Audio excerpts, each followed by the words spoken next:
Bueno, pues el régimen de Nicolás Maduro lanzó una andanada de calificativos despectivos, denigrantes al gobierno que encabeza el presidente chileno Gabriel Boric, cuando no pinochetista, lo tachó de golpista, de colocarse a la derecha del Departamento de Estado de Estados Unidos o del propio presidente de Argentina. Por esta declaración, sin ambigüedades, del presidente chileno.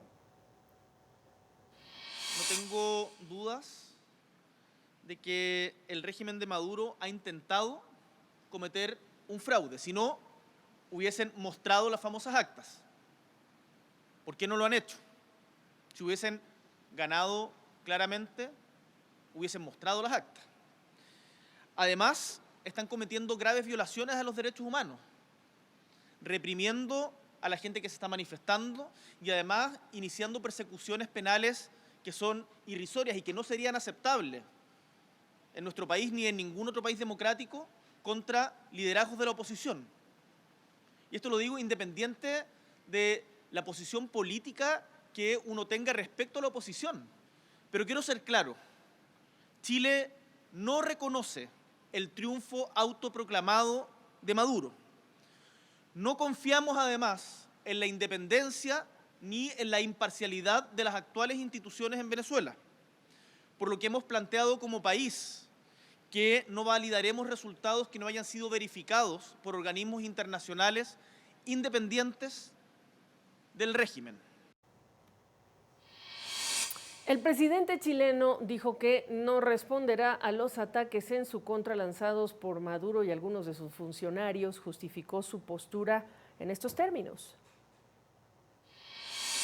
Yo, por cierto, no voy a entrar a responder en los mismos términos. No es la tradición de Chile y creo que nosotros tenemos que mantenernos con un nivel de altura respecto a estos problemas.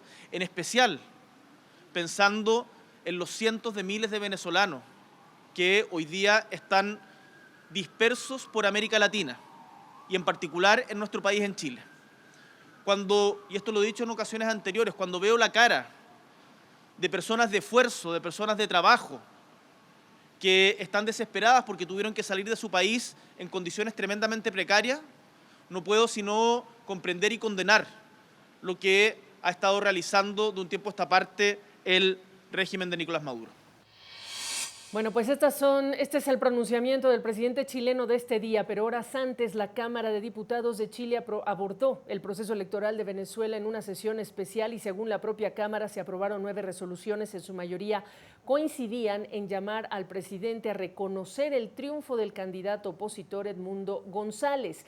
Pero el canciller Van Claveren, presente ahí, alegó que por ahora no es oportuno.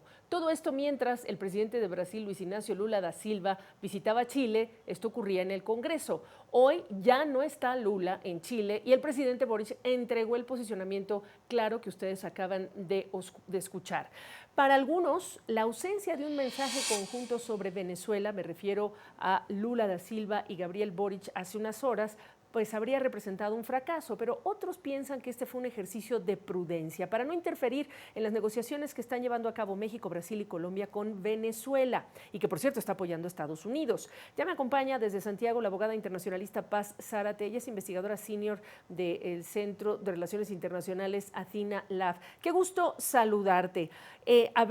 Sin hacerle mucho eco a lo que dice el madurismo y sus funcionarios, cuando hablan de pinochetista y golpista, tú chilena, un país que vivió la dictadura primero, ¿qué piensas y en relación con el posicionamiento del presidente también? Los insultos, todos los insultos son en realidad, cuando vienen de un dictador, creo que son una señal del honor de Chile y de la dignidad de Chile, porque esto en realidad, la defensa de la democracia, que caracteriza muy fuertemente el presidente Boric, también es una marca de nuestra propia historia, es parte de una política de Estado, además, la defensa de la democracia. Hay que recordar que en el gobierno de Bachelet, el segundo gobierno de Bachelet, la Embajada de Chile en Caracas dio refugio a los miembros del Tribunal Supremo de Venezuela, ya en esa época que estaban siendo perseguidos por el régimen madurista. Entonces, aquí hay dos cosas. Uno, el recuerdo propio de nuestra dictadura, de lo que significó el regreso a la democracia, que está bastante fresco en todo, transversalmente en todos los políticos de Chile. 2, la historia de la política exterior chilena de defensa de la democracia. 3, el compromiso personal de Gabriel Boric, tanto con los principios en el caso de Venezuela, como también, por ejemplo, en otras circunstancias donde también ha enfrentado críticas y ha recibido elogios, como por ejemplo su postura en Ucrania, que también ahí contradice la de, por ejemplo, el presidente Lula.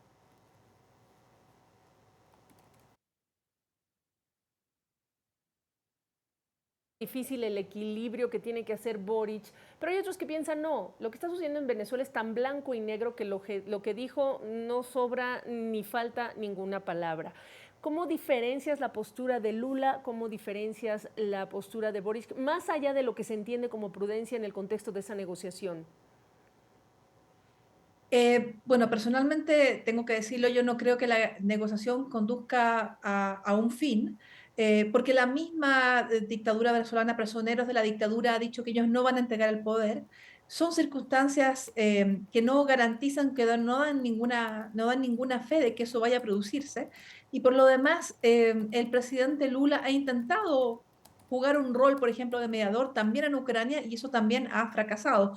Puede ser que también haya un deseo personal de figuración y en este caso hay que también recordar que hay una clave política que hay que mencionar porque Rusia tiene un factor en esto, dado que Rusia y Brasil tienen un vínculo bastante cercano, siendo Brasil, por ejemplo, el comprador número uno de fertilizante y hidrocarburos de Rusia, y siendo Rusia uno de los gobiernos que respalda a Nicolás Maduro.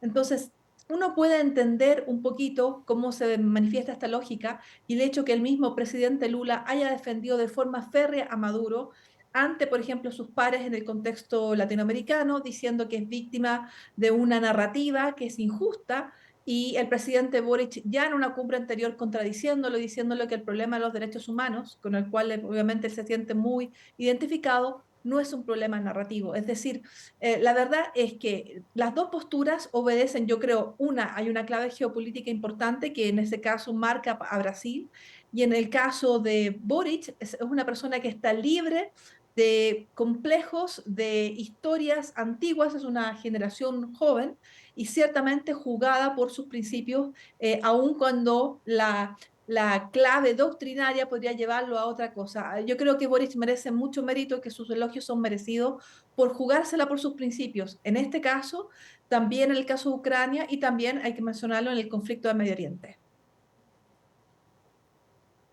Entonces, ¿qué representa Boric en estos tiempos cuando describimos a la izquierda latinoamericana? Y me atrevo ya no solo a hablar latinoamericano, sino iberoamericano, porque parte del grupo de observadores que acudieron a Venezuela, pues incluía a José Luis Rodríguez Zapatero. Entonces, hablemos de esa izquierda iberoamericana en estos tiempos, en donde quizá ya no es necesario definir izquierdas, derechas, fascistas, no fascistas, pero sí quizá entender el Estado de Derecho, Constitución, ¿no? La Constitución y el respeto a las leyes y normas.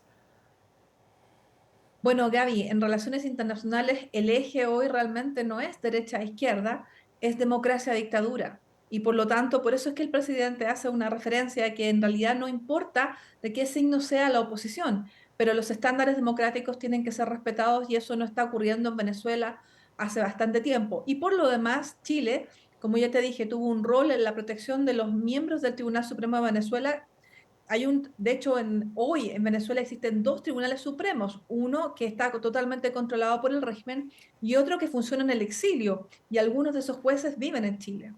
Y además, entonces está esta historia de Chile, el compromiso con la democracia, con los derechos humanos, y se manifiesta también, por ejemplo, el hecho que las violaciones a los derechos humanos que se realizaron a partir del 2018 en adelante fueron acreditadas por la expresidenta de Chile, Michelle Bachelet, una figura también de izquierda, en su rol de cabeza de la Oficina de Derechos Humanos de Naciones Unidas. Por lo tanto, mal podría el presidente Boric, heredero de la misma tradición de la presidenta Bachelet dentro de la izquierda chilena, hacer una vista gorda de esas mismas violaciones que vienen, digamos, acreditándose Ya. por organismos internacionales, por figuras chilenas, y que hoy día en realidad vemos una continuación de eso y Bien. también en el asalto a la democracia, fraude electoral renovado, porque este no es el primero. Bueno, pues